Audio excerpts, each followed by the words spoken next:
Boa noite, meus irmãos e minhas irmãs, sejam todos bem-vindos. Saudamos também os internautas que estão ligados conosco. E se houver algum irmão que esteja chegando à nossa casa pela primeira vez, seja muito bem-vindo e que vocês possam ser acolhidos pelo plano espiritual da nossa casa. Sejam todos muito bem-vindos para o estudo da noite de hoje. Nós temos em mãos a página de abertura dos nossos trabalhos, que se intitula Médiuns. Tem uma citação de Emmanuel: a mediunidade é ensejo de serviço e aprimoramento, resgate e solução. Segundo Allan Kardec, há médiuns especiais. São aqueles dotados de aptidões particulares, em que as comunicações guardam relação com a natureza do espírito, trazendo invariavelmente o cunho da sua individualidade. Há médiuns que têm aptidões no sentido de transmitirem mensagens de poetas, músicos, desenhistas, médicos, etc. De acordo com o codificador, são esses os chamados médiuns especiais. Em tudo, vige o problema da sintonia, da afinidade. Conhecimentos adquiridos pelo espírito do médium no passado favorecem a comunicação, considerando como base dessa sintonia que o médium é sempre um instrumento mais ou menos sensível. Na arte ou na literatura, na poesia ou na pintura, na medicina ou no campo do direito. Os médiuns, através dos quais realizam os espíritos operações cirúrgicas, terão conhecido a arte operatória noutras encarnações. Sensitivos ou impressionáveis são os médiuns suscetíveis de sentirem a presença dos irmãos desencarnados por uma impressão geral ou local, subjetiva ou ponderável. A maioria desses médiuns distingue os espíritos bons dos menos elevados. Entendamos a classificação impressionável como símbolo ou indicação de maior capacidade para registro de impressões. Essa faculdade, como as demais, também se desenvolve. O hábito educa. A natureza do espírito é reconhecida pelo sensitivo, pelas impressões que a sua presença lhe causa. Allan Kardec, exemplificando, observa: o cego reconhece, por um certo não sei quê, a aproximação de tal ou tal pessoa. O codificador ensina que certas pessoas registram carga maior de eletricidade e dá-lhes a denominação de pessoas elétricas. Sobre o assunto, o insigne missionário esclarece que não é, a rigor, mediunidade, embora, a exemplo do sonâmbulo, possam ser assistidas por espíritos, quando então surge a condição de médium. O espiritismo, pelo incentivo à renovação íntima no campo do sentimento e da moral, constitui elemento de auxílio às pessoas que apresentam essa disposição natural. O cultivo das qualidades enobrecedoras estabelece ligação do indivíduo com entidades desencarnadas, sempre prontas a virem em socorro daqueles que se esforçam para se melhorar. O conhecimento evangélico doutrinário, afeiçoando-as a valores mais altos, ajuda as chamadas pessoas elétricas. Martins Peralva, do livro Mediunidade e Evolução. Então, agora, meus irmãos, nós vamos fazer a nossa prece para iniciarmos o nosso trabalho. Vamos colocar em nossas mentes a doce e serena imagem do Senhor Jesus e agradecer pela oportunidade de estarmos aqui na noite de hoje, para que possamos estudar acerca do Livro dos Médiuns. Então, Senhor, nós rogamos ao seu coração generoso que nos envolva nessas vibrações de paz e harmonia, Senhor. Envolva a nossa irmã que fará uso da palavra, Lúcia Ventura, e a nossa irmã também na hora do passe, a nossa querida Aline. Envolva, Senhor, a todos nós, para que possamos, Senhor, sairmos daqui melhores. Nos ajude, hoje e sempre, Senhor, e que os guias amigos amorosos dessa casa, que tanto nos acolhe, que nos ajuda, essa casa de bênçãos e de socorro, esses guias, Dr. Erma, Baltazar, Leon Denis e Allan Kardec, mas acima de tudo, Senhor, nosso Pai de infinita misericórdia e bondade, que nos possibilita essa oportunidade. E assim, Senhor, em Teu nome, em nome dos guias diretores desta casa, mas acima de tudo, em nome de Deus, nós vamos iniciar os nossos trabalhos e estudos da noite de hoje. Graças a Deus. Meus irmãos, nessa reunião das 19h30, como sempre, nós tratamos do Livro dos Médiuns, e hoje será o capítulo 16, que trata dos médiuns especiais, que vai do item 191 a 194. Como são extensos, nós vamos falar alguns do item 191, que trata das variedades dos médiuns escreventes segundo o modo de execução. E nós vamos ler aqui o que a nossa querida colocou para nós e, após em casa, vocês leiam, né, todo o item. Então, no 191, o primeiro, médiuns escreventes ou psicógrafos, os que possuem a faculdade de escrever por si mesmos, sob a influência dos espíritos. Passamos para o quarto, que são os médiuns intuitivos, aqueles com quem os espíritos se comunicam pelo pensamento e cuja mão é conduzida pela vontade. Diferem dos médiuns inspirados pelo fato de que estes últimos não necessitam escrever, enquanto que o médium intuitivo escreve o pensamento que lhe é sugerido instantaneamente sobre um assunto determinado e provocado. São muito comuns, mas também muito sujeitos ao erro, porque muitas vezes não podem discernir o que provém dos espíritos ou de si mesmo. Aí nós vamos passar para 192, o sexto aqui, que fala de médiuns experimentados. A facilidade de execução é uma questão de hábito que se adquire, muitas vezes, em pouco tempo, enquanto que a experiência é o resultado de um estudo sério de todas as dificuldades que se apresentam na prática do espiritismo. A experiência dá ao médium o tato necessário para apreciar a natureza dos espíritos que se manifestam, julgar suas qualidades boas ou más através dos sinais mais minuciosos, discernir a velhacaria dos espíritos zombeteiros que se ocultam com as aparências da verdade. Compreende-se facilmente a importância desta qualidade, sem a qual todas as outras não possuem utilidade real. O mal é que muitos médiuns confundem a experiência, fruto do estudo, com a aptidão, produto da organização física.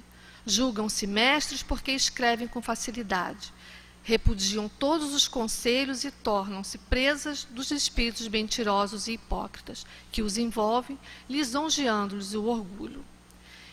E aí nós passamos a palavra para a nossa querida Lúcia Ventura, que Jesus te abençoe, tá? Te ilumine.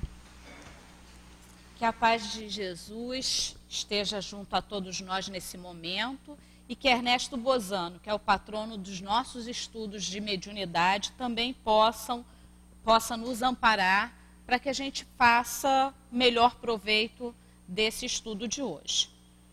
Dando continuidade ao capítulo, esse capítulo 16, ele é o capítulo dos médiuns especiais. Há 2 semanas atrás, nós estivemos aqui, né, conversando, e nós vimos que antes de entrar propriamente nas classificações, que Kardec chamou de quadro sinótico, ele dá algumas orientações para que nós observemos, tentemos observar pelo menos, né, a natureza do espírito, a natureza do médium e das próprias comunicações, que há necessidade dessa avaliação, não é? E aí depois é que ele entra no quadro sinótico, que é o quê? É um resumo de todas as possibilidades mediúnicas que Kardec, à sua época, conseguiu observar, conseguiu ver, né, pesquisar junto aos médiuns que trabalhavam com ele ou que tinham comunicação através de correspondência. Então, hoje, nós vamos ver especificamente o que Kardec colocou como médiuns escreventes, que hoje em dia a gente não usa mais esse termo, né? A gente usa os médiuns psicógrafos. Então, Kardec vai colocar as diversas possibilidades em relação ao médium psicógrafo. Primeira coisa que ele faz, resumidamente, é dar a definição de médium psicógrafo ou escrevente, que é os que possuem a faculdade de escrever por si mesmos, sob a influência dos espíritos.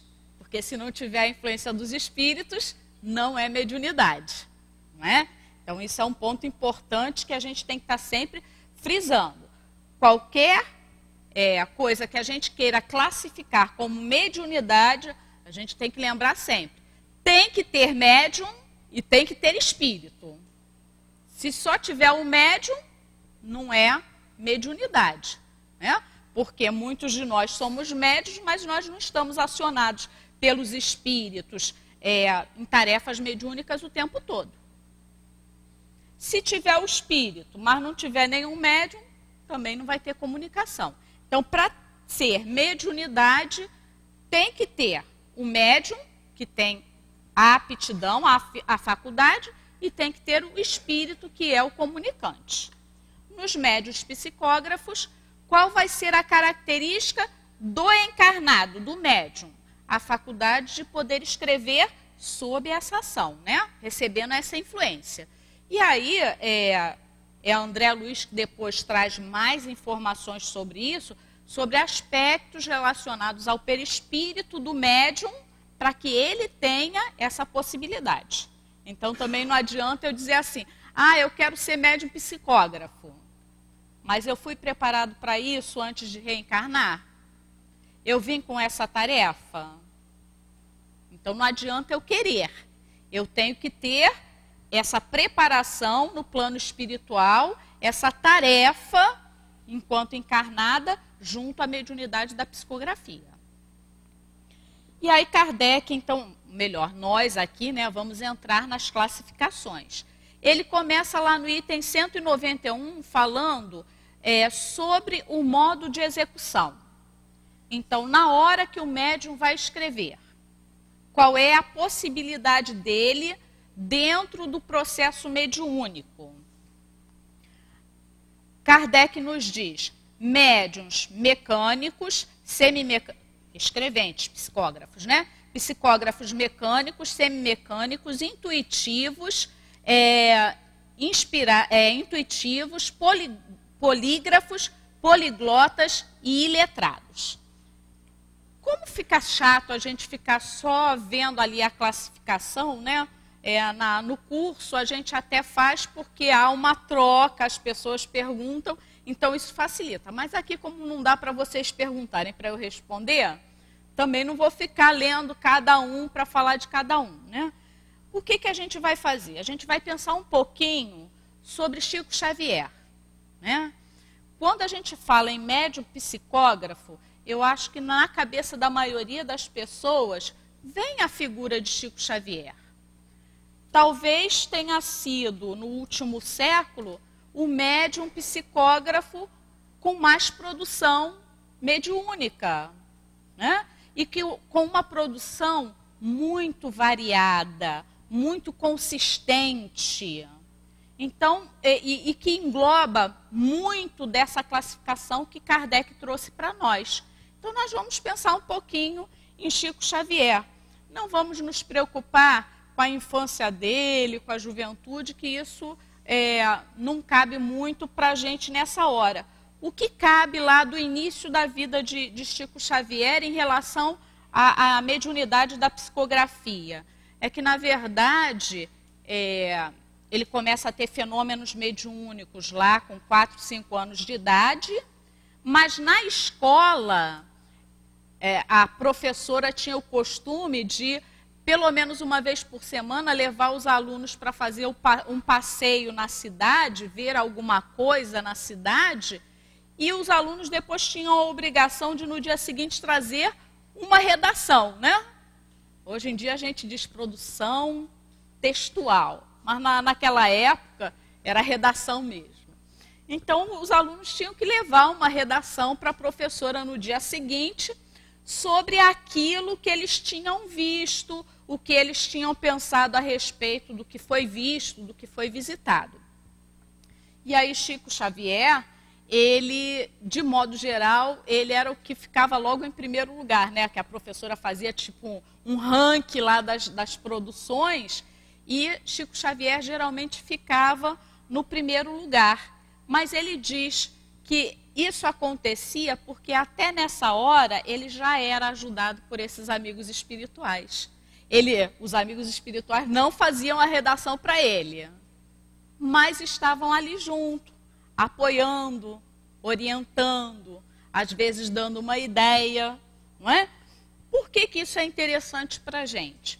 Porque, como a gente viu, né, médios intuitivos, médios mecânicos, médios semimecânicos, o que estava acontecendo ali com Chico Xavier naquele momento?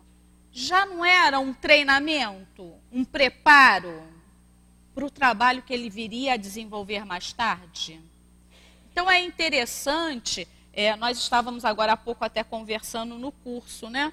Que às vezes a gente tem um olhar muito material e a gente na situação do curso, né? A gente se pega assim no sofrimento do companheiro. Ah, mas coitadinho, sofreu tanto na infância, né? Olha quanta dificuldade passou. Olha esse problema, essa situação. E a gente esquece de olhar, e nós já temos que começar a ter essa obrigação como espírita que somos, de olhar aquela dificuldade, aquele problema, aquela situação, como muitas vezes uma preparação para uma tarefa posterior. Então, na verdade, Chico sofreu uma série de situações na infância que o preparou para as tarefas mediúnicas que vinham depois. E a questão da escola, pegar uma professora chatinha, né? Que toda semana passava redação. Eu, como professora de língua portuguesa, eu sei o amor que os alunos têm por escrever, né? É uma beleza. Pegou uma professora chatinha que obrigava eles a escrever toda semana uma redação. E eu vou dizer para vocês, não é as redações de hoje em dia. Porque hoje em dia o aluno escreve 10, 15 linhas e acha que está ótimo. Né? A gente sabe, a gente que é um pouquinho mais da antiga, né? A gente sabe que as redações há 20 anos atrás, 30 anos atrás, 50 anos atrás, não eram 15 linhas. Se a gente chegasse com uma redação de 15 linhas para a professora, a gente sabia que ia ficar de castigo, ia ter que fazer outra, ia ter lá a advertência, o pai ia ser chamado na escola, né? Então, eram realmente produções textuais, né? E aí, Chico tinha essa professora chatinha, mas que já foi o preparando para o trabalho que vinha depois. Ele não estudou muito, ele fez o que a gente chamaria do antigo primário fundamental, né? Até a 4ª série, que agora é o 5º ano. Ele não estudou muito, mas nesse período que ele estudou, ele teve os professores que cobraram dele, né? E que o prepararam para a tarefa que viria depois. Então, dentro do que Kardec coloca para a gente, no item 192, médios segundo o desenvolvimento da faculdade. Então, em que etapa da faculdade, do desenvolvimento da faculdade, a mediunidade está? Aí o primeiro item é médiuns novatos. Será que Chico Xavier já não era esse médium novato lá na escola? Com a professora chatinha, em que já tinha ali o espírito do lado dele, intuindo uma palavra, uma ideia. Possivelmente, ele era já ali, nesse trabalho de preparação, esse dito médium novato que Kardec coloca para a gente. E aí o tempo vai passando. Ele começa aos 17 anos a frequentar reuniões mediúnicas.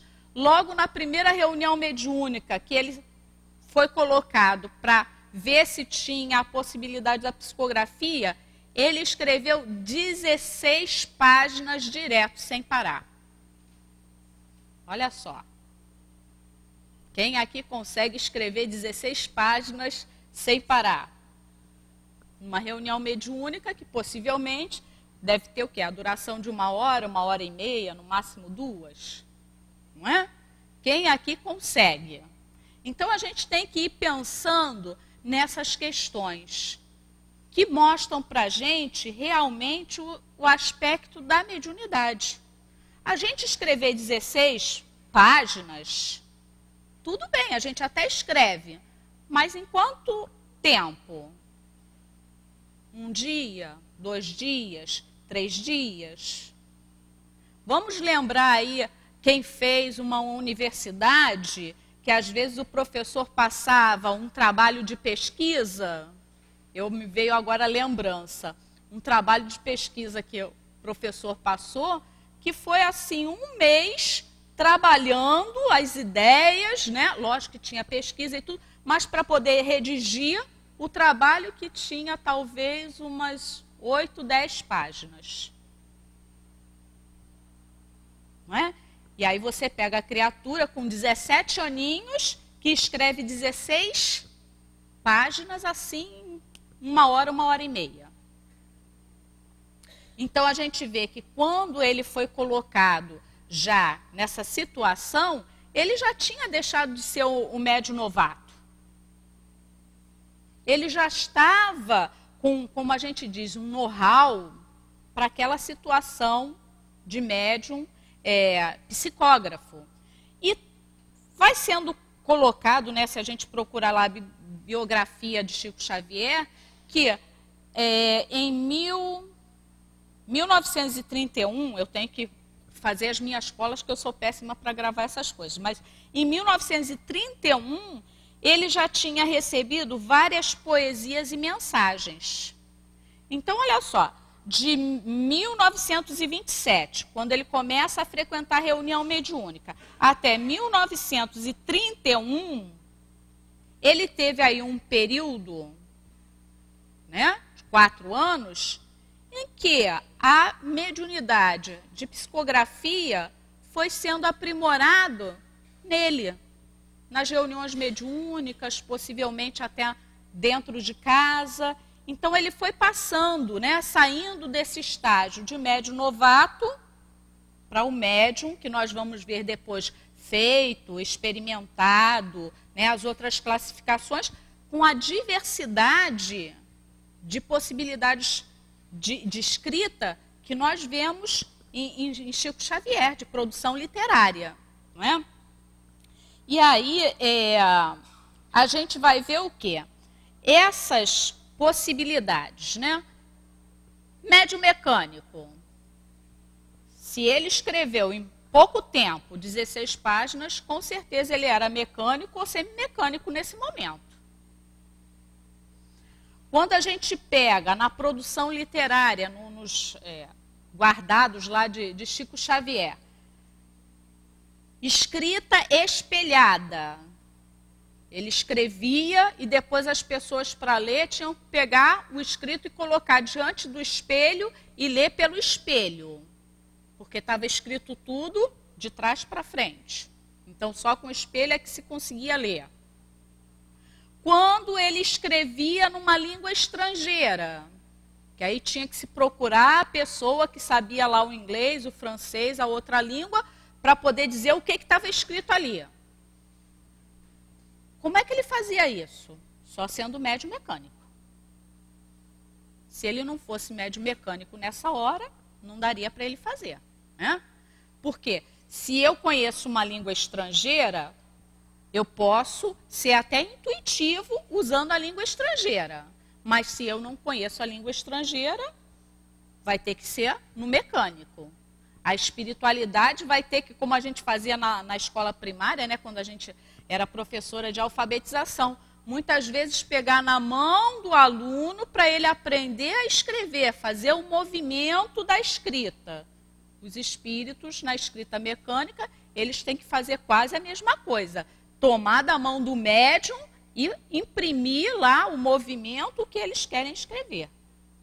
Nesses casos, quando o médium é iletrado, que não chegava a ser o caso de Chico Xavier, ou quando é essa escrita espelhada, essa escrita em línguas estrangeiras. Então a gente vai vendo que Chico tinha essas possibilidades. A intuitiva, que nós pedimos para que fosse lida, né? Aquelas com que os espíritos se comunicam pelo pensamento e cuja mão é conduzida pela vontade. Então o médium, ele está ciente que está escrevendo, mas ao mesmo tempo ele sabe também que a rapidez daquelas ideias não é dele. Porque vem com uma certa rapidez, uma fluidez, que a gente diz assim, quando termina, né? Mas como é que eu escrevi isso? Como é que pode? Muitas vezes o médium vai até se perguntar assim, ué, mas eu não penso dessa maneira, por que eu escrevi isso? E a mediunidade intuitiva, por exemplo, é a que nós usamos no nosso receituário mediúnico. É a da maioria dos médiuns da nossa casa no receituário mediúnico. A ideia vem, e se a gente não escreve logo, daqui a pouco a ideia vai embora e a gente fica, mas o que era mesmo? Eu sei que tinha essa palavra, mas qual era a linha de raciocínio? Então tem que escrever logo, porque senão perde. Não é seu, não é? Então, Chico Xavier, ele tinha essas possibilidades todas. E aí, outra questão que demonstra essas possibilidades do Chico são mensagens, que todo mundo conhece também. Tem vários livros aí que narram, né? Aquelas mensagens, aquelas cartas em que Chico Xavier coloca dados que só a pessoa que pediu a mensagem ou alguém da família é que sabe daquela circunstância, daquele fato, daquele detalhe. Então, nas cartas, muitas vezes vinham elementos que eram totalmente desconhecidos de Kardec ou até das pessoas que estavam junto a Kardec o auxiliando, né? Então, aí nessa classificação, voltando ao modo de execução, a gente tem os polígrafos e os poliglotas, que Chico também era, né? O polígrafo, escrever com a letra do desencarnado. Isso aí eu acho, assim, muito bacana, mas é muito raro, né? Muito raro mesmo. Então, Chico, ele conseguia, em algumas cartas, era a letra dele, mas com essas informações que só alguns elementos da família sabiam. Mas em algumas cartas, efetivamente, era a letra do desencarnado, quando o desencarnado estava vivo, encarnado. E aí é interessante que nós fomos fazer uma pequena procura na internet, e num dos textos a gente achou o seguinte, sobre essa questão da caligrafia, né?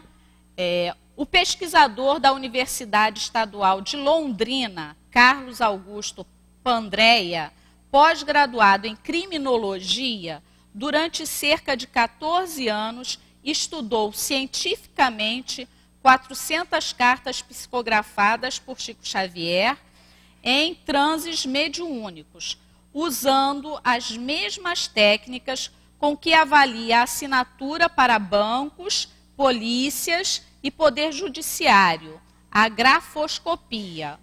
Pandrea comparou a letra padrão do indivíduo antes da morte e depois nas cartas psicografadas, chegando à conclusão de que todas as psicografias possuem autenticidade gráfica dos referidos mortos.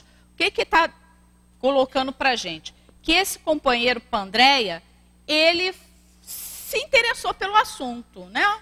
Será que essa letra aí da psicografia é a letra do morto mesmo? Ele levou 14 anos estudando. Às vezes eu fico um pouco impressionada, né? A gente estuda um mês um assunto e às vezes já diz assim, não aguento mais, não quero nem mais ouvir falar desse assunto. E nós temos esses companheiros dedicados, né? 14 anos estudando só as psicografias de Chico Xavier, aquelas que o parente falou assim, ah, mas a letra é do meu filho, sim. A letra é do meu marido, é da minha esposa, é do meu irmão, é da minha mãe. Aí o companheiro foi lá, ó, recolheu 400. E foi fazer um estudo minucioso dessa grafoscopia, que é analisar, são detalhes. É a perninha do P, né? A gente fala perninha, mas é a haste. A haste inferior do P é retinha para baixo, é inclinada para a direita, é inclinada para a esquerda. A haste superior vira, essa letra faz voltinha assim, faz voltinha de outra maneira. Isso é um estudo muito trabalhoso. E aí ele já trabalhava com isso para os bancos, para a polícia, para o poder judiciário. Ele pegou esse conhecimento dele, essa prática, também já era uma prática, e ele empregou isso durante 14 anos nessas psicografias. E aí depois de 14 anos, ele chega à conclusão o quê? Realmente, a escrita que está aí, que é da psicografia, que Chico Xavier, que todo mundo está falando que é do mortinho, realmente é igual a desse morto quando ele estava vivo, encarnado. Comparou tudo, letra por letra, né? Porque isso aí é um estudo, assim, eu não conheço muito, mas pelo que eu já ouvi falar, é estudo que ajuda muitas vezes até a identificar traços da personalidade da pessoa, né? Então, um estudo minucioso. E no final ele diz assim, realmente. Não foi a mãe que falou, ah, essa é a letra do meu filho, não. Não foi a esposa dizendo, ah, era assim que meu marido escrevia, essa assinatura é igual a minha avó, a minha mãe, minha tia. É um pesquisador, um técnico, um especialista na área. E aí ele diz ainda, né, completando, que em 1991 esse pesquisador publicou o resultado desse estudo em seu livro chamado A Psicografia à Luz da Grafoscopia. O estudo também foi publicado na Revista Científica da Universidade de Londrina, em 1990, e também foi apresentado em outra oportunidade, em um congresso nacional, diante de mais de 500 profissionais e peritos da área. Então a gente pode dizer assim, ah, mas esse Pandréia aí já estava assim, meio inclinado ao espiritismo, então ele fez a interpretação já de maneira mais tendenciosa, porque ele já estava gostando. Aqui nem diz se esse Pandréia virou espírita ou não, mas a gente pode, né? Ah, ele já estava assim, né? Aí diz, ó, ele apresentou num congresso para 500 profissionais e peritos da área, sem uma única contestação. Então, aquelas 500 pessoas que eram especialistas naquela área, vendo a pesquisa dele, avaliando o que ele apresentou, ninguém contestou. Ninguém disse, ah, não, isso não é desse jeito, você errou aqui, olha só essa letra. Não, todo mundo concordou. Então, como é que a gente pode negar essa produção mediúnica? Não tem como negar, não é? E aí, nessa hora, Chico é o quê? É um médium mecânico, porque para reproduzir a letra igualzinha à do desencarnado, e olha só, não é um desencarnado, Ah, mas ele reproduziu a letra da minha avózinha. Não, ele não reproduziu a letra da minha avózinha. Ele reproduziu a letra da minha avózinha e de mais 200 vozinhas outras. De 500 filhos de pessoas diferentes. Não é? Então, porque também se a gente pensar assim, só consegue reproduzir uma letra. Espera aí. Podemos até duvidar. Mas quando a gente vê a produção literária, a diversidade, a gente diz, epa, tem algo a mais aí, não é? Mas a gente continuando. Dessa primeira categoria, que é o modo de execução, a única coisa que Kardec não foi, que Chico Xavier não foi médium e letrado. Porque ele chegou a estudar, ele sabia escrever, tanto que ganhava lá nas produções literárias da escola, nas produções de redação da escola. Então ele não era iletrado. Aí Kardec passa para o item 192, que ele vai falar dos médiuns psicógrafos segundo o desenvolvimento da faculdade. Então, como eu falei, em que estágio desse desenvolvimento da psicografia o médium está? Novato é fácil, é quando está começando. Então, vamos imaginar que alguém aqui descubra, sou médium psicógrafo. O que vai acontecer? A pessoa não vai sentar logo lá na quarta e no sábado, na sala onde se faz a psicografia e começar a psicografar. Tem todo um trabalho preparatório. A pessoa vai ser orientada por alguns médiuns que já são psicógrafos e que trabalham na casa, que, por sua vez, estão sendo orientados por espíritos que são os orientadores, os que nos dão as diretrizes para a nossa casa. Então, dependendo, o médium ele vai estabelecer lá, toda sexta-feira, às 5 horas da tarde, eu vou sentar, fazer a minha leitura, a minha prece, para tentar psicografar. Mas isso sobre a orientação dos espíritos aqui da casa e dos médiuns aqui da casa. Né? E aí isso vai levar 1 ano, 2 anos, 3 anos, vai depender. Nesse período, a gente pode dizer assim, é um médium novato. Ainda está nesse trabalho de preparação, de treinamento. A gente sempre pode associar muito com a pessoa quando está começando mesmo a escrever, né? Os primeiros momentos é difícil, demora, parece que a mão está meio dura, não sabe ainda fazer o movimento. Mas com a prática, a criança, né? Todos nós, com a prática a gente vai aprendendo, o movimento fica fácil. Então, todos os médiuns psicógrafos, em algum momento, foram médiuns novatos. Não tem como fugir disso, né? Só que aí, Kardec vai acrescentando outras categorias. A gente vai dizer assim, Chico Xavier não foi, da classificação que Kardec trouxe, tá? Chico Xavier não foi médium improdutivo. Depois de mais de 400 livros, alguém vai se atrever a dizer que Chico Xavier foi improdutivo como médium psicógrafo?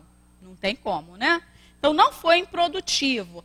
Lacônico, aquele médium, muitas vezes está ligado a ser novo ainda, porque tem uma coisa, que eu já ia esquecendo de falar. Essas categorias, elas se misturam, né? Então, um médium novato, ele pode ser novato e mecânico, e semimecânico, e intuitivo, e nas outras classificações que a gente vai ver, novato versejador, novato de ditados espontâneos. Então, vai se misturando as possibilidades, não é? Então, o Chico não foi improdutivo, não foi lacônico, que é dar aquelas respostinhas muito curtinhas, muito pontuais. Isso é verdade, está certo, continue assim, né? É o lacônico. E nem exclusivo.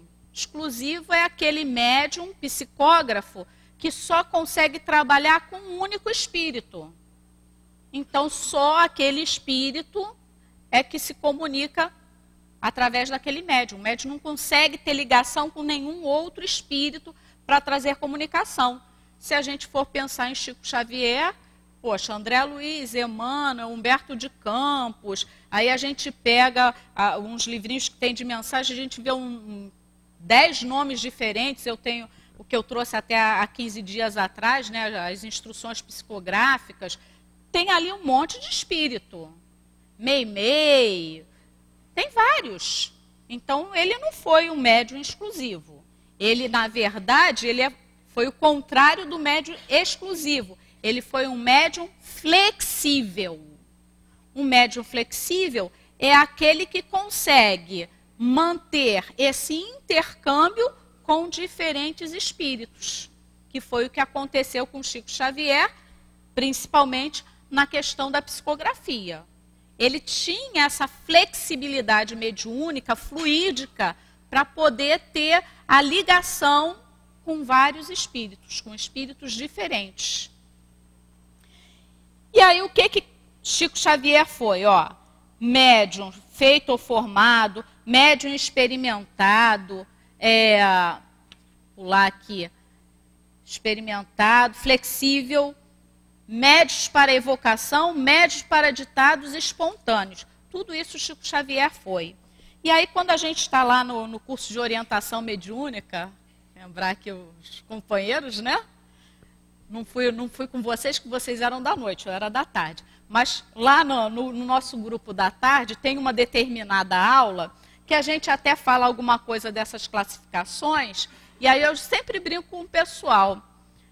O que é mais importante? O que é para o médium, né? Ser um médium feito ou um médium experimentado? É a classificação de Kardec. Kardec está colocando para os médios escreventes, mas que a gente pode tirar dos médios escreventes e passar para outras formas de mediunidade. O que é mais importante? Ser médium feito, formado, ou ser médium experimentado? De modo geral, como as pessoas não estão com o livro dos médiuns para ler, né, elas pegam a palavra formado, feito. Opa, então é mais importante ser o médium feito, formado, né? Está terminado. Aí a gente pega, e por isso a gente pediu para a companheira ler, né? A gente pega as duas definições. E o que a gente vai ver? Que o médium feito, aqui, peraí, médium feito ou formado, são aqueles cujas faculdades mediúnicas estão completamente desenvolvidas, que transmitem as comunicações que recebem com facilidade, presteza, sem hesitação. Compreende-se que este resultado só pode ser obtido através do hábito, enquanto que os médiuns novatos, as comunicações são lentas e difíceis. Então faz até o contraponto com o médium novato. O que Kardec está dizendo para a gente? O médium feito ou formado, tudo bem. Ele já está com facilidade na produção mediúnica. Se é para psicografia, ele senta, fez a prece dele, pegou o lápis e já vai começar a escrever, porque os espíritos já fizeram essa afinização fluídica, já tem uma ligação de algum tempo, né? Então vai correr fácil. Mas olha só, quando a gente lê os médiuns experimentados, Kardec já começa a fazer o contraponto com os médiuns formados. Ele diz assim, a facilidade de execução, que é o médium formado, é uma questão de hábito que se adquire muitas vezes em pouco tempo. Novamente vou usar o exemplo da criança que está aprendendo a escrever. Tem a criança que para aprender a escrever leva mais tempo, tem a criança que para aprender a escrever leva muito tempo. Quando eu era professora, né, de alfabetização, a gente, muitos anos atrás, na área onde a gente estudou, às vezes a gente recebia criança que nunca tinha nem pego num lápis. Então, a criança que nunca nem pegou num lápis, chega na escola lá com os seus 6 anos. De modo geral, ela tem mais dificuldade para aprender a escrever. Porque até o movimento que para mim é natural de segurar um lápis ou uma caneta, a criança não tem. Então, a questão do ser formado, né, esse hábito na execução, é uma coisa que até pode ser relativamente rápido. A criança que já teve a experiência, que desde pequenininha os pais deram lápis, caneta, lápis de cor, canetinha para pintar, para desenhar, para, como a gente diz, riscar, né? A gente diz riscar, mas para a criança é a produção dela. Essa criança vai aprender com facilidade. Muitas vezes, quando ela chega na escola, ela já sabe até ler alguma coisa, escrever alguma coisa. Por quê? Porque ela já foi preparada para isso. Aí Kardec continua. A experiência dá ao médium o tato necessário para apreciar a natureza dos espíritos que se manifestam, julgar suas qualidades boas ou más, através dos sinais mais minuciosos, discernir a velhacaria dos espíritos zombeteiros que se ocultam com as aparências da verdade. Compreende-se facilmente a importância desta qualidade, sem a qual todas as outras não possuem utilidade real. Então, o que Kardec traz para a gente? Que mais importante é ser médium experimentado. Por quê? Porque ele vai saber avaliar que espírito é aquele que está se comunicando. Ou, em outras possibilidades mediúnicas que não sejam da psicografia, ele vai sentir, perceber, pela vibração, que espírito é esse? É um espírito bom? É um espírito sofredor?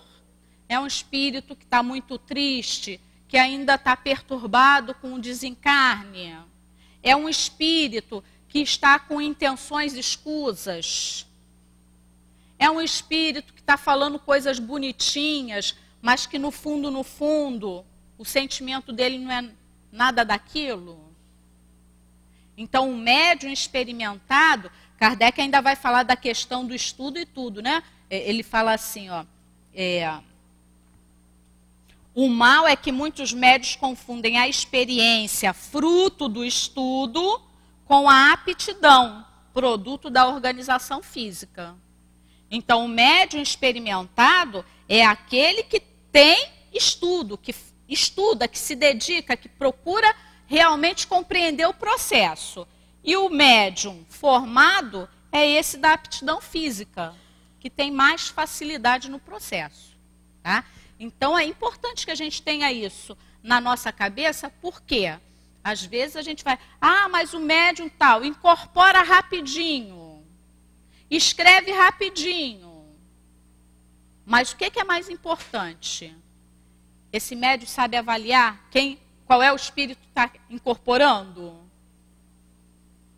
Vai saber, às vezes até bloquear um processo mediúnico por perceber que não é a hora adequada, o local adequado, que o espírito, ele não vai saber lidar com o espírito naquela situação?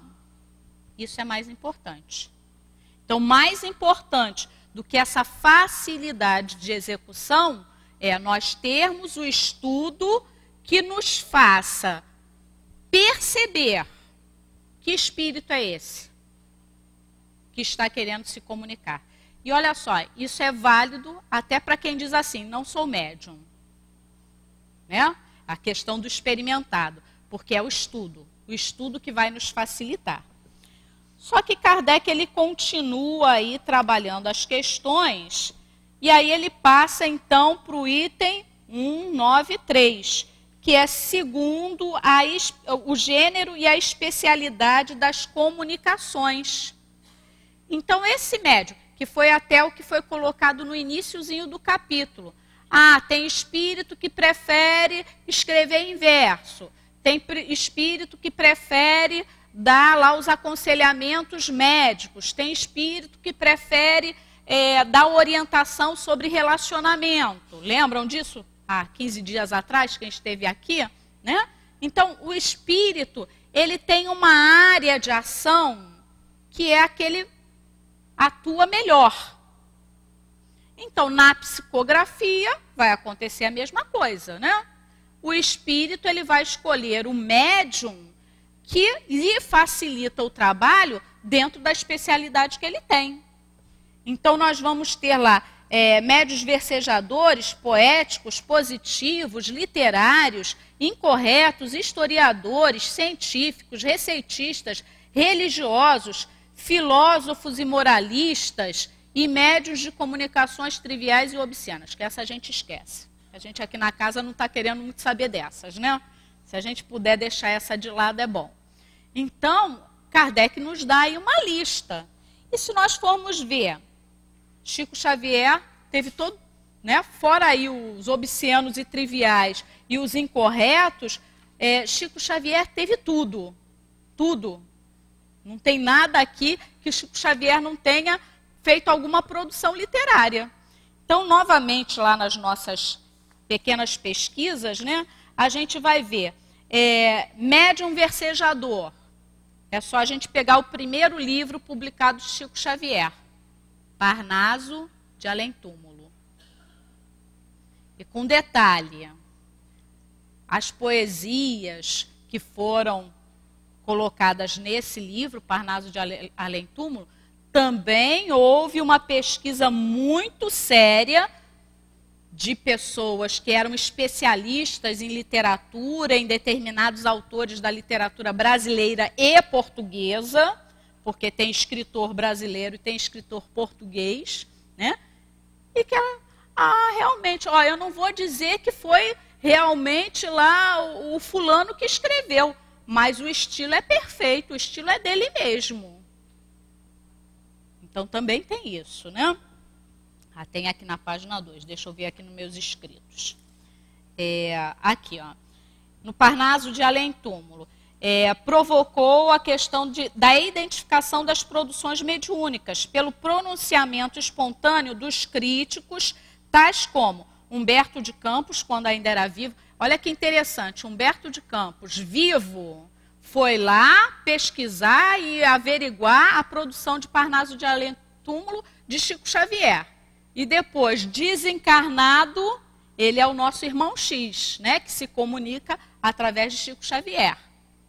Com o pseudônimo de Chico Xavier, porque teve um probleminha na justiça. A esposa, muito espertamente, queria ganhar dinheirinho de direitos autorais, né? Se é Humberto de Campos, então eu tenho direito aos direitos autorais. Então foi até para a justiça e tudo. E o juiz sensatamente falou assim, se está morto, não tem mais direitos autorais. E acabou com a história, né? Mas teve até uma polêmica dentro da área jurídica. Então, olha só, Humberto de Campos, ainda vivo, foi um dos que foi avaliar os poemas de Parnaso de Além-Túmulo. Agripino Grieco, que era um crítico severo de literatura. Zeferino Brasil, que era um poeta gaúcho. Edmundo Lis, que era cronista. Garcia Júnior e outros, né? Então, Chico fez, lá foi a primeira publicação dele, em 1932, e ainda vieram esses companheiros todos para dizer assim, realmente tem o estilo do autor, realmente parece que foi o fulano que escreveu. Então, Chico tinha essa possibilidade. Médios positivos. Esses médios positivos são aqueles que permitem que a gente tenha informações precisas, detalhadas, exatas. Não são, assim, muito fáceis de encontrar, não. É uma mediunidade um pouco difícil, né? Aí, nós temos lá, no Chico Xavier, aqui. Eu tenho que ler porque a minha cabeça... a Associação Médico Espírita. Vocês vejam áreas diferentes do conhecimento. Em Parnaso de Além Túmulo vem o pessoal que é da literatura, crítico literário, poeta, em cima para pesquisar, para avaliar. Na área lá da psicografia com a letrinha do desencarnado, vem lá os técnicos da grafoscopia. Aí nesse médiuns positivos já é a Associação Médico Espírita de São Paulo. Fez um estudo de 45 cartas psicografadas por Chico Xavier, o que gerou o livro A Vida Triunfa, de 1990. A partir de dados colhidos por um questionário padrão feito aos destinatários das cartas, a AME São Paulo chegou a várias constatações. Por exemplo, então olha só, essa associação médica viu lá 45 psicografias e deu questionário para os familiares responderem. E aí qual foi o retorno, né? 100% das famílias declararam 100% de acerto nos dados informados pelas cartas. Então, das 45 cartas psicografadas, ninguém de nenhuma das 45 famílias contestou que a carta, as informações que estavam ali na carta estavam erradas. Ó, esse nome aí não é de ninguém da minha família, não. Ninguém. Todos disseram, realmente, esse nome aí é do fulano da minha família que morreu lá há 50 anos atrás. Essa informação, isso aí aconteceu com ele quando ele tinha 2 aninhos de idade. 100% de aceitação, né? 68,9% das cartas citam de 1 a 3 parentes ou amigos falecidos desconhecidos do Chico. Então, quase 70% falou assim, ó, realmente, na carta apareceu aí o nome de alguém que Chico Xavier não conhecia, não sabia da existência. Eu já estou na hora de acabar, né? Agora que eu olhei o relógio. Mas eu vou falar rapidinho. Teve uma palestra que eu fiz aqui que eu contei a história de uma dessas cartas, né, de desencarnados, que na hora que o ajudante do Chico foi pegar o nome do desencarnado, o nome era Miriam. E aí o ajudante lá do Chico colocou Miriam com I. A pessoa que estava pedindo a notícia até viu, mas não ligou. Quando a resposta veio, né, estava Miriam com Y, que era da maneira que realmente a pessoa tinha sido registrada, né? Então, o ajudante do Chico levou o nome escrito errado e a mensagem voltou assinada direitinho, certo, com o Y. Então, são coisas assim bastante interessantes, né?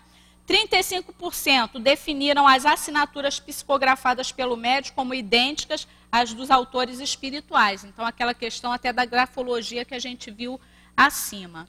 E a gente vai ter que encerrar, mas a gente vê, se a gente pegar Chico Xavier, médiuns literários, historiadores, Brasil, Coração do Mundo, Pátria do Evangelho, Ave Cristo, Paulo Estevão, né? O que não falta é o que a gente vê. Médiuns literários e científicos. Pega o Chico Xavier com o Consolador. Pega Evolução em 2 Mundos. Médiuns filósofos e moralistas. Agenda Cristã, Conduta Espírita, Caminho, Verdade e Vida, Vinha de Luz. Médiuns religiosos. A gente pega a Religião dos Espíritos, os Espíritos de Verdade, o próprio Paulo Estevão. Então, Chico Xavier é o grande exemplo para a gente de médium psicógrafo. Porque tirando o que a gente não quer, tudo que a gente quer, Chico Xavier produziu para a gente. Foi médium por excelência. Agora, isso lhe custou muito, né, digamos assim, da sua vida privada. Então, também tem aqui, para terminar mesmo, tem aqui uma partezinha. Deixa eu ver aqui. Em que uma comunicação de Emmanuel, tem aquela história da disciplina, que todo mundo já conhece, né? Então, Chico Xavier se submeteu à disciplina rígida para o trabalho mediúnico, mas tem uma outra questão aqui, que o Emmanuel se apresenta. Olha, nós vamos escrever 30 livros. Aí Chico Xavier, legal. Quando completou os 30 livros, Chico já falou, agora estou livre, né? Estou liberado. Aí Emmanuel fala assim, não, agora você vai escrever mais 30 livros. Aí ele escreve os 30 livros. Aí ele diz assim, legal, agora, né, 60 livros, estou liberado. Aí Emmanuel diz, não, vamos escrever mais não sei quantos livros. Aí quando chega a 100, né? Quando chega a meta dos 100, opa, agora estou liberado. Aí Emmanuel chega para ele, eu não vou falar bonitinho como está aqui, mas eu não vou perder tempo procurando. Aí Emmanuel diz assim, olha só, a sua vida foi como que, não é essa palavra que está não, mas eu vou usar essa. Sua vida foi confiscada. Como os espíritos viram que você trabalhou direitinho, fez tudo direitinho, agora a sua vida não é mais sua. São dos espíritos que querem trabalhar com você na psicografia. E aí ele vai até o final da vida, deixando um legado aí de mais de 400 livros para a gente, de tudo de bom e de possibilidade que a gente possa pensar em termos de uma boa literatura. Né? Ditados espontâneos, evocações, esses livros maravilhosos de mensagem que quando a gente está malzinho, é só a gente pegar, abrir o acaso e o acaso não existe, cai exatamente naquela palavra que a gente precisa, que vai diretamente ao nosso coração ou, dependendo da situação, à nossa mente e que faz toda a diferença. Não podemos ainda ser Chico Xavier porque não temos essa competência, né? Mas que o exemplo dele possa ser um exemplo para a gente seguir. Porque, como disse ontem o Haroldo Dutra aqui, né? O missionário só pode receber o salário depois que cumpriu efetivamente a missão. Então, seja qual for a nossa missão, como médium psicógrafo, ou sem ser médium psicógrafo, com mediunidade ou sem ter essa mediunidade, digamos, oficial, dentro da família, no nosso local de trabalho, que a gente possa cumprir a nossa missão. Pequena, média, grande, que a gente nem considera como missão, mas vamos fazer o que nos é proposto. Porque a recompensa, o pagamento, só vem ao final com a tarefa cumprida. E nós ainda estamos a caminho. Né? Que Jesus nos abençoe.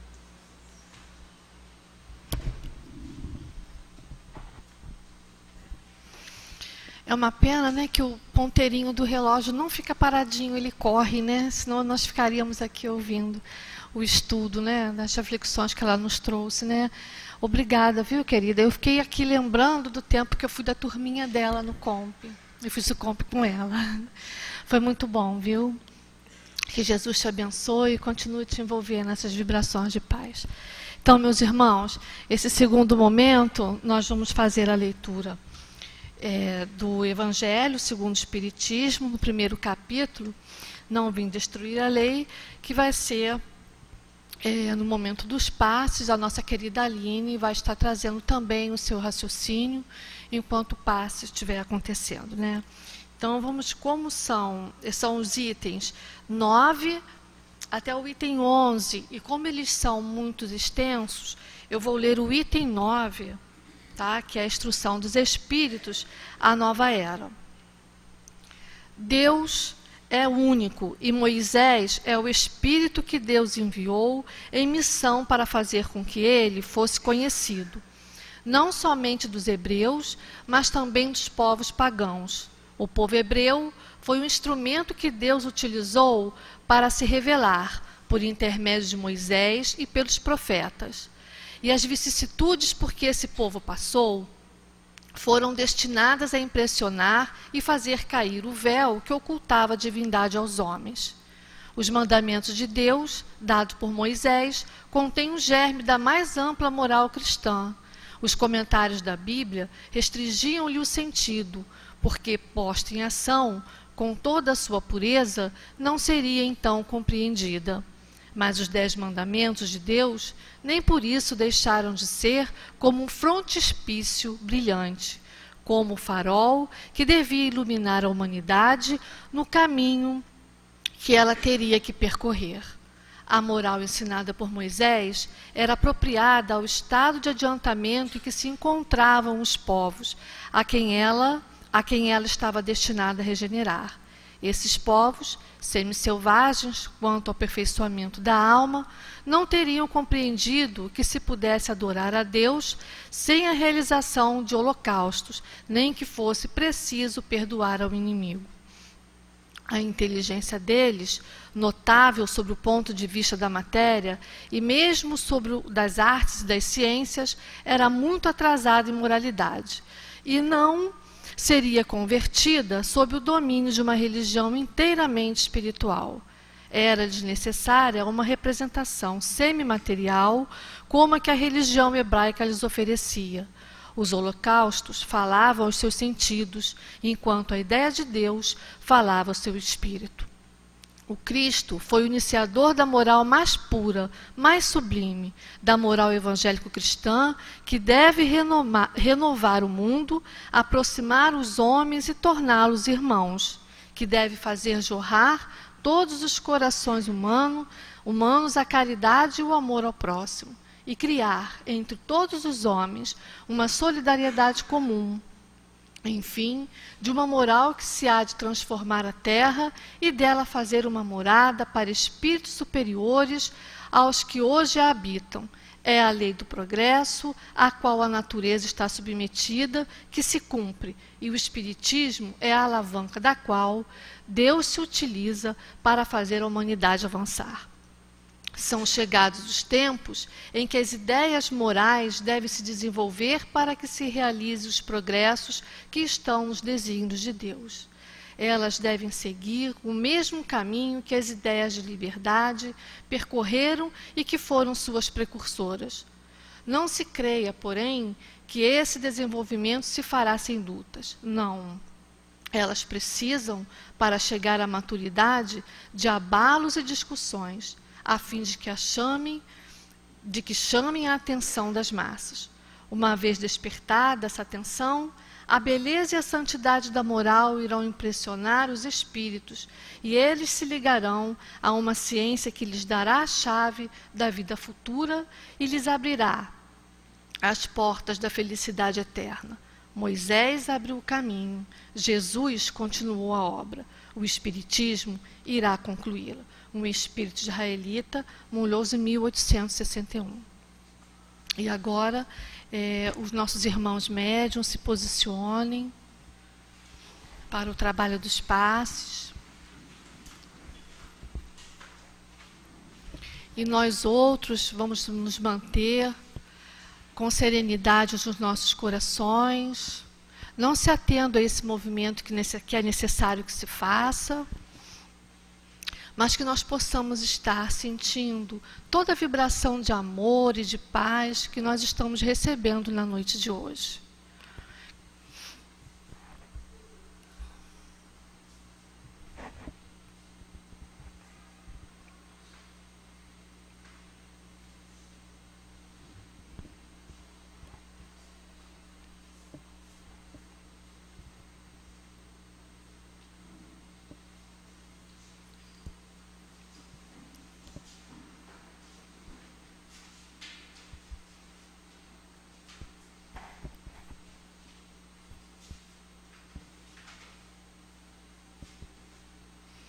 Vamos manter a imagem do Senhor Jesus em nossos pensamentos, em nossos corações, para que possamos continuar a sentir essas vibrações que os amigos espirituais, desde cedo, já trabalhando para ajudar a todos nós.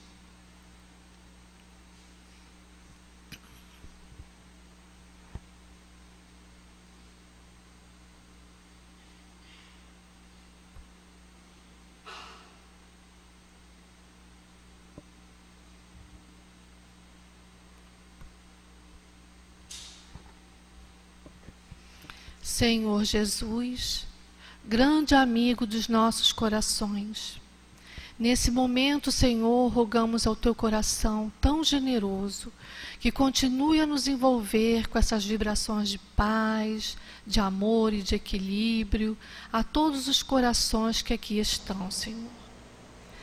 Envolva os nossos médiuns para que eles possam, Senhor, fazer o seu trabalho com o sentimento do amor, com esse sentimento da paz, que possa estar aqui recebendo dos nossos amigos espirituais.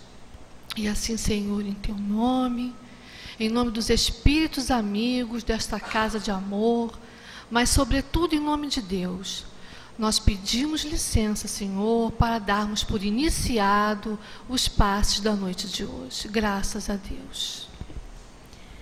Graças a Deus que, envolvidos na vibração do Mestre Jesus, estejamos receptivos a estas vibrações de amor que nos alcançam neste momento. O Evangelho da noite de hoje nos fala a respeito da nova era, movimento de renovação que atravessa os séculos, que todos nós já experimentamos algumas existências, pois a lei de progresso é a lei que rege os mundos. No início, a moral que Moisés nos trouxe, ainda um pouco limitada, adequada aos povos aonde era aplicada, vinha com alguma dificuldade nos falar acerca de um mundo espiritual. Por isso ainda a necessidade de questões materiais, de alguns rituais envolvidos. Compreensível, pois era apenas desta forma que conseguíamos entender, compreender um pouco do ensinamento que nos era trazido. Falar sobre uma vida toda espiritual, uma moral toda espiritual, ainda estava muito distante do nosso entendimento. Por isso, o ensinamento que Moisés nos trouxe é ainda um farol para todos nós, mas que a doutrina espírita vem desenvolvê-la, vem esclarecer e vem aplicar. Estamos vendo o apagar das luzes de um mundo de provas e expiações. Percebemos já o alvorecer de um mundo de regeneração. Mas claro, essa nova era, essa revolução de que se fala, é antes de tudo moral do que material. É pela modificação dos indivíduos, é pelo entendimento do amor, da fraternidade, é por voltar os olhos para Deus, para as suas leis, para a vivência em consonância com as leis divinas, que nós nos renovaremos e que o nosso planeta também se renovará. Mas é claro que essa mudança não se dará de uma forma tranquila. As revoluções agitam ânimos, pensamentos. Então, algumas turbulências fazem parte deste momento de renovação. A nova era se impôs. A cada um a sua tarefa, a sua missão. A mão na charrua evangélica. Mas precisamos compreender, acima de tudo, que todas essas transformações que vivenciamos, que experimentamos, fazem parte de um momento de renovação, do desabrochar do espírito, da libertação da visão material para um entendimento mais espiritual. Sejamos firmes, que o pensamento, somos pequenos, somos tão poucos, esteja longe dos nossos pensamentos. Sejamos firmes na fé, no propósito do entendimento, como Santo Agostinho foi, retirado da incredulidade retirado de uma vida apenas material. É um dos grandes pilares do espiritismo, do cristianismo, e nos exemplifica na sua fé, na sua devoção, a extensão do amor, a frutificação do bem, e que dessa forma esses espíritos sejam para nós um farol a nos iluminar em dias um pouco mais nebulosos. Compreendamos que tudo se renova, compreendamos que tudo cresce para Deus, e nós também cresceremos. Nos mantenhamos em nossa tarefa com o pensamento no objetivo. Assim, com certeza, teremos êxitos em nossas realizações. Muita paz a todos os corações é o que desejamos. Obrigada, meu Deus, por tudo aquilo que recebemos na noite de hoje. A palavra que instrui, que nos dá o conhecimento, para que todos nós possamos fazer, Senhor, a nossa reforma íntima. Que nós possamos, assim, Senhor, com esse conhecimento, crescermos como espíritos imortais. Obrigada, Senhor, por toda a energia positiva, por todo o equilíbrio, toda a paz que recebemos hoje aqui dos nossos irmãos, os espíritos amigos que nos ajudaram o tempo todo que estivemos aqui, botando o nosso raciocínio, o nosso sentimento em nossos corações. E assim, Jesus, em teu nome, em nome de Allan Kardec, Leon Denis, em nome dessa rede de espíritos que nos amparam, que nos sustentam, que nos dão força, esperança e fé. Mas, sobretudo, em nome de Deus, nosso Pai, de infinita misericórdia e bondade, nós só temos que agradecer.